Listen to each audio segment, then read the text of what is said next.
Mariam. Welcome to my first ever book wrap-up video and first book video of 2022 and my first video in front of my gorgeous IKEA bookshelf, which I am just absolutely obsessed with. In this video, I'm going to share with you all the books that I read this summer. I do want to put out a quick disclaimer. I live in Australia, so our summer was from December through to the end of Feb. That's why you are seeing this video now. I just wanted to mention that because I do know I have some amazing subscribers living in the Northern Hemisphere, and I know you guys are ending winter and going into spring, so that's why I thought I'd just mention that. But yeah, anyways, I have that book pile sitting right next to me, so I'm going to go through them, give you guys a little synopsis of the book, as well as my reviews and ratings. A lot of these books are very much like summer themed books, but I also do have some other books that are not really like summer themed, but just books that I read within those 3 months, which I'm still going to mention. So I'm going to stop rambling now and let's get into the books. The first book I read this summer was The Hating Game by Sally Thorne, and this book is what got me into rom-coms in the first place. It is so freaking good. This book features enemies to lovers, workplace romance, and grumpy sunshine, 3 incredible tropes. Enemies to lovers is like my top tier favorite, and Sally Thorne did an amazing job with this book. So we have Josh and Lucy, they're co-workers and they're both competing for the same job. Josh is very much the typical grump and he's very serious and he never really cracks a smile. And then you've got Lucy, who's very much the sunshine. She's always happy, always smiling, unless it's with Josh, and she's a little bit of a doormat and struggles to say no.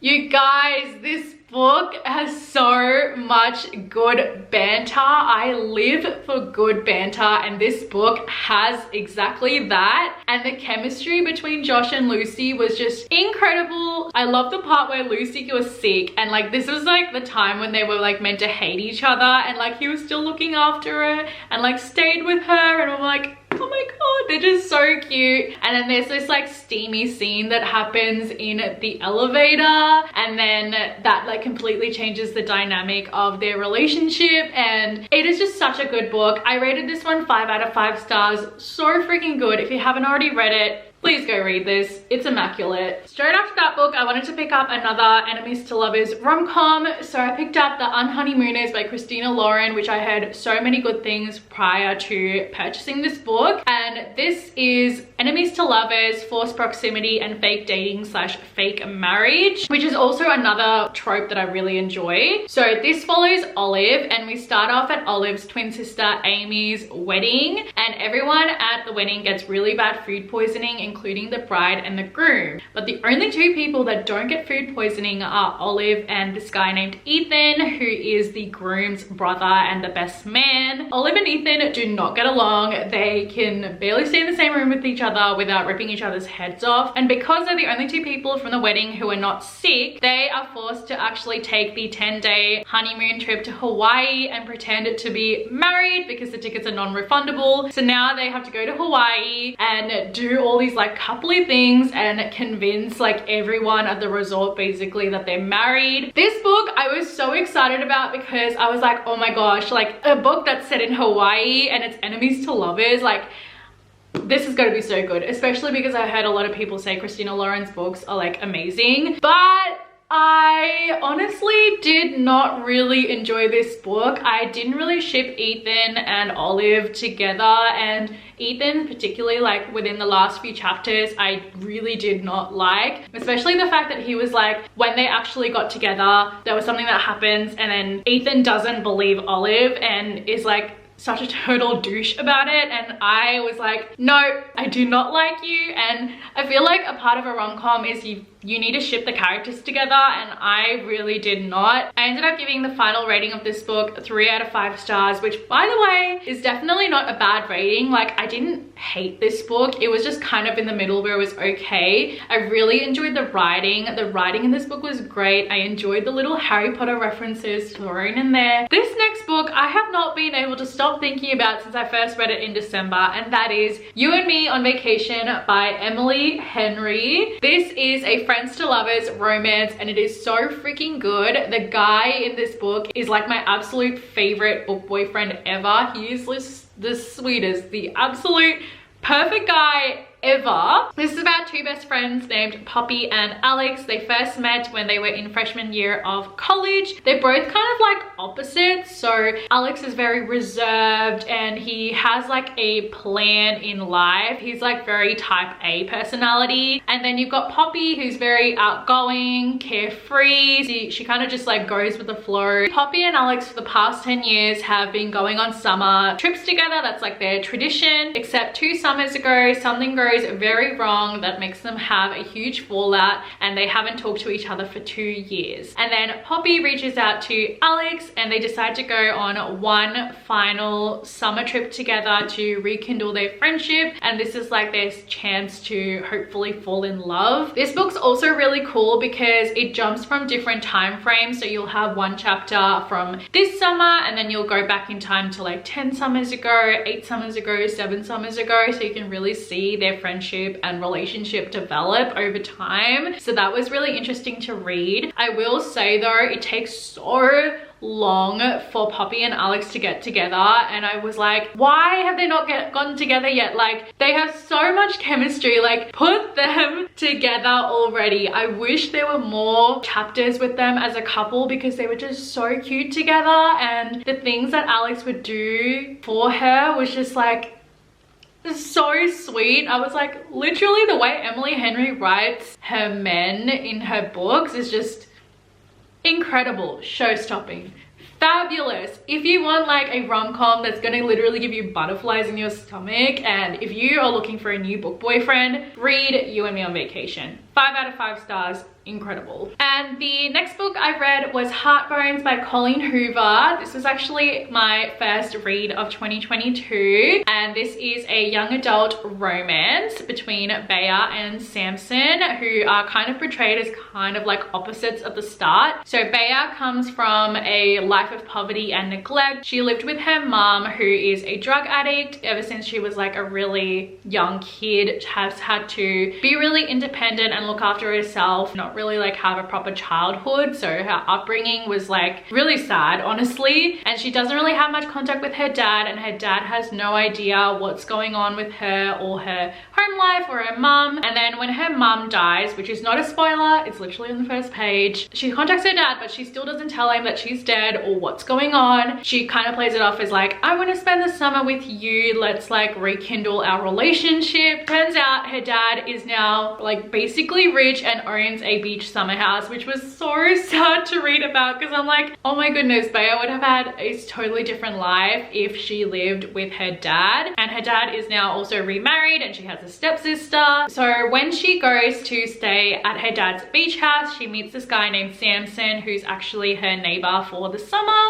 And at first they don't think that they have anything in common because Samson is portrayed like a rich guy who has like a completely different upbringing to Bea, but he actually has a lot of secrets and he is actually really broken inside as well. So it's kind of like two broken people coming together to make each other whole, which I know it's kind of cliche and a bit cringy, but it was still a really cute book and I love the connection that they had with each other. This has a huge plot twist towards the end, which I was not expecting at all, and it had me hooked. And I was just like wanting to know more about Samson because he was just like this mysterious guy. You actually didn't really know much about him and he kept saying like, I'll tell you everything once like the summer has ended because I don't want to like ruin like your view of me. And I was like, okay, what the heck is going on? But this book is so good. I ended up giving this 4.5 out of 5 stars. Then I read Sunkissed by Casey West, which is a young adult coming of age novel about a girl named Avery. Avery has just gone through a breakup and is also having a huge fallout with her best friend and is just really struggling with who she is and like finding out who she wants to be as a person. And her parents actually end up dragging her and her sister Lauren to a family camp resort thing for the summer, and this summer camp gives me like major Camp Rock vibes for some reason. But while Avery's at this summer camp, she is just kind of wanting to go on this self-discovery journey because she spent her whole life being a people pleaser and doing what other people expect her to do rather than finding out what she wants to do. So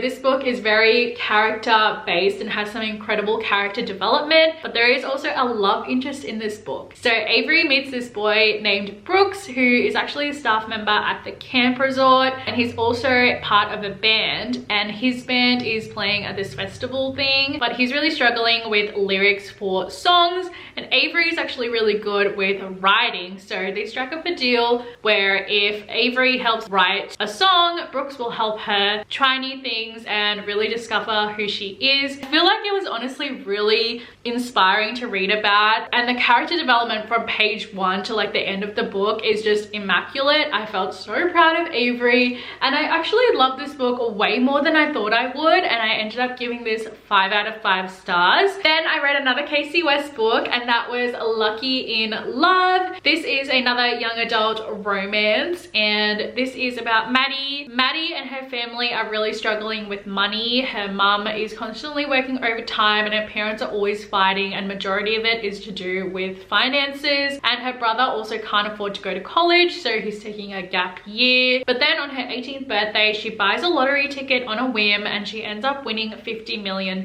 which completely changes her and her family's life. Then her whole small town and everyone at school finds out that she wins the lottery, and everyone wants to be her friend. Everyone wants to invite her to parties and take out loans from her and basically take advantage of her. So she's really struggling with who she can trust, because she can't even trust her own family members. But the only person that she can trust is her co-worker and crush named Seth, because for whatever reason he's the only person that doesn't know, so he's the only one that still treats her the same. And Seth is such a cute book boyfriend. The little things that he does for Maddie, and he ends up planning the cutest first date ever, and plus they both work at the zoo together, and I'm like, that is so cute. Honestly, the fact that this book featured that they were both working at the zoo was what made me want to pick up this book in the first place, because I thought that was really cool. This was a very easy, quick read, and I gave this 4 stars. Then I read another young adult romance, and that was Kisses and Croissants by Anne-Sophie Johannahue. And I actually had 2 of you guys reach out to me saying that you read this book after I recommended it on my Instagram stories, and that literally made my day, especially because I love this book so much more than I thought I would. But this book is set in France, so of course it's already going to be great. But it is about a girl named Mia, and Mia's lifelong dream is to be a professional ballerina, and her grandmother has always told her like family legends of her ancestors being really famous ballerinas who danced in the Paris Opera and was painted by this really famous like French painter. But all of that is just kind of like family legend, so she's not really sure if it's true, but she really wants to believe it. And then she ends up actually getting accepted into this ballet school in France, so of course she goes. And then turns out while she's at this ballet school, her rival from back home named Audrey is also there, and they're also stuck being roommates. And at the start, like, Audrey and Mia don't really have like the best relationship because they're kind of like each other's competition, but I loved how their friendship actually grew, and they ended up helping each other grow and were like very supportive of each other, and that was really, really sweet. Honestly, I loved Audrey and Mia's relationship together. While she's at this ballet school, she also meets this guy named Louis, and Louis is actually the son of the strict ballet instructor, which was a little bit juicy, and he is very, very sweet, and he actually helps Mia discover her family legend and see if it's actually true or not. And I also love the fact that this book included a lot of French terms, because it really made me feel like I was in France, the way that it was written, and it was also very, very easy to read. And then, oh my god, when I got up to chapter 32 in this book, my heart, oh my goodness, I was so devastated for Mia, because something crazy happens and it's such a huge plot twist that you would just not expect on this book. I think if you're just looking for a cute romance read and if you really love France, you would love this book. It is so good. I ended up rating this 5 out of 5 stars. Then I read Beach Read by Emily Henry, which I was so excited about because I loved You and Me on Vacation, and also I heard so many good things about this book on Book Talk, but I did not enjoy this book. I found it so hard to get into. I got up to chapter 16. I ended up switching to the audiobook just to finish it because I could not physically read it.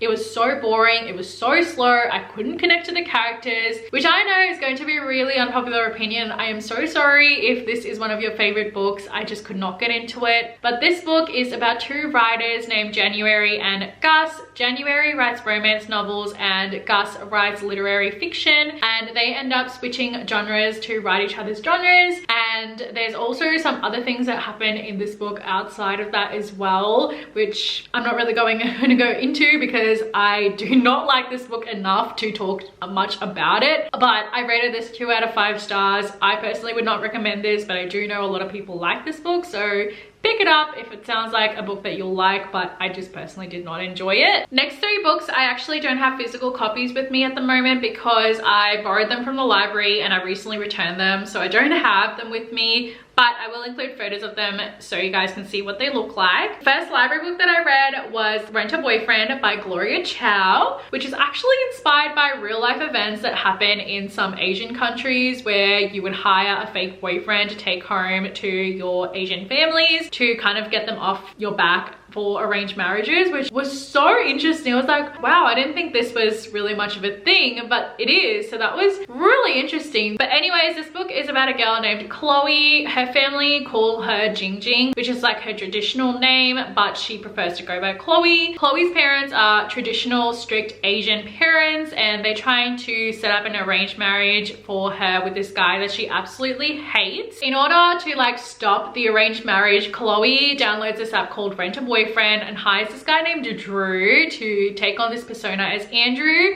who is going to be like the perfect boyfriend to meet her strict Asian family's expectations to get them off her back. But then Chloe gets to know Drew as like the real Drew and not Andrew, and the real Drew is so different to Andrew. So Drew is a struggling artist. He has never been to college and his family has disowned him. So basically all 3 red flags for Chloe's parents, but Chloe falls in love with him and they form a really strong connection, especially with the fact that they can really relate to each other in terms of dysfunctional families. This book was kind of annoying to read about, just mainly due to the fact that Chloe's parents were so controlling and so annoying. Like they were just controlling every aspect of her life and did not care what Chloe wanted to do with her life and who she wanted to date. And this book was also, I found, really repetitive. It was kind of just the same thing happening over and over again, just in different seasons. I rated this 3.5 stars on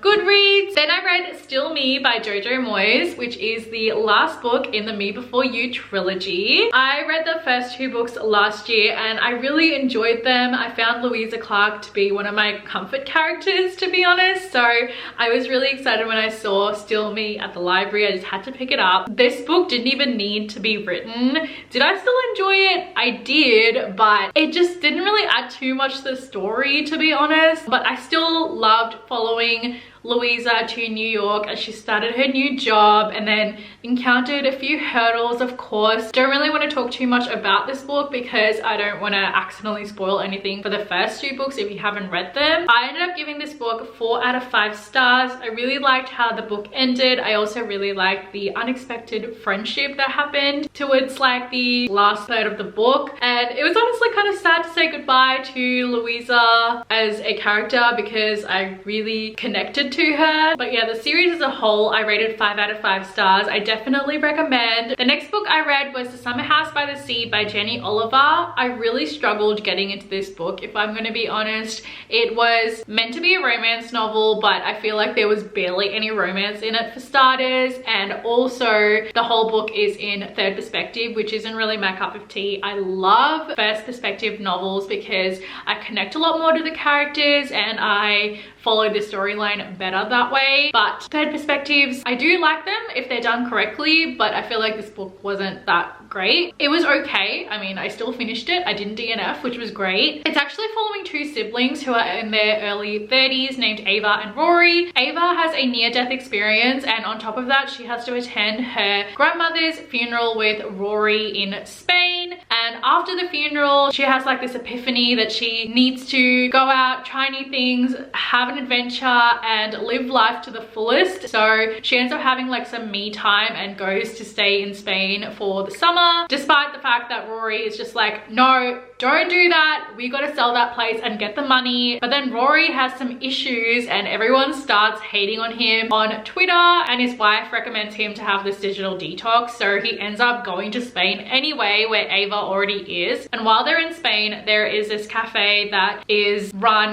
by this woman who was one of their grandmother's friends, and that cafe isn't doing so well because of a new cafe that's opened up. So it's become like their new project to kind of like bring that space to life. Rory's actually like a filmmaker or an aspiring filmmaker, so him and his son decide to make like a documentary sort of thing of bringing the cafe back to life. And Ava's romantic interest is meant to be this guy who was her celebrity crush when she was younger. They end up like, I suppose, like dating, but they're like not really like a dating I suppose. They don't really even get together, or not even get together, but they don't really like start properly dating until like near the end of the book. And honestly, the book wasn't really even focused much on their relationship. It was definitely more focused on the cafe and building up the cafe. I picked up this book because I thought it was going to be like a rom-com based on the description, but it wasn't really much of a rom-com at all. I ended up giving this book, I think, 3 out of 5 stars. And the last 2 books I read, I actually have physical copies of, yay, so I can show you. This is Geekerella by Ashley Poston, which is a Cinderella retelling with a fandom twist to it, which I definitely would have loved growing up, because when I was growing up, I was a huge fangirl. I would have fan pages, merch, go to conventions. I was basically the ultimate fangirl ever, and I definitely would have loved this if I was reading this when I was like 16. But now as a 23-year-old,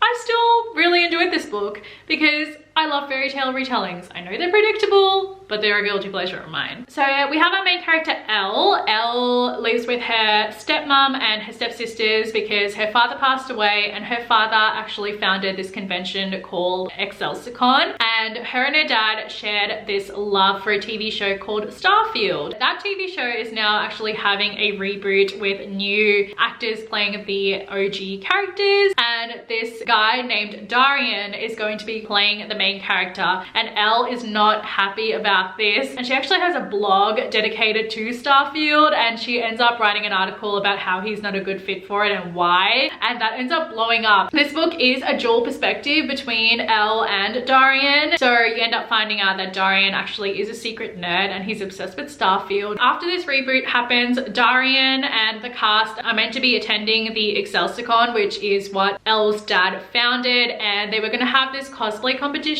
and the winner would be winning some money as well as a meet and greet with Darian. And Elle, because she just wants to get away from her stepmom and stepsisters, she wants to enter the cosplay competition to win the money so she can move to LA, which is meant to be basically resembling the ball in the original Cinderella. I feel like I'm going all over the place and explaining this book in a lot of detail, but Darian and Elle actually accidentally get in contact with each other, but they don't know who the other person is. So Darian's actually trying to get out of going to the Excelsicon, so he finds the phone number of Elle's dad and contacts him, but because Elle's dad's dead and she has now inherited his phone, he ends up contacting Elle, but Elle has no idea that it's Darian, and they end up actually forming a friendship, which is really interesting considering she doesn't like Darian. They like talk to each other and they end up catching feelings for each other despite the fact that they don't know who the other person is. I highly recommend it if you are a fangirl or if you just love reading about fandoms. I think you will really enjoy this book. It is a very easy read. It's a bit slow paced at times, but I ended up rating this 4 out of 5 stars. And the last book I read was actually a summer romance, so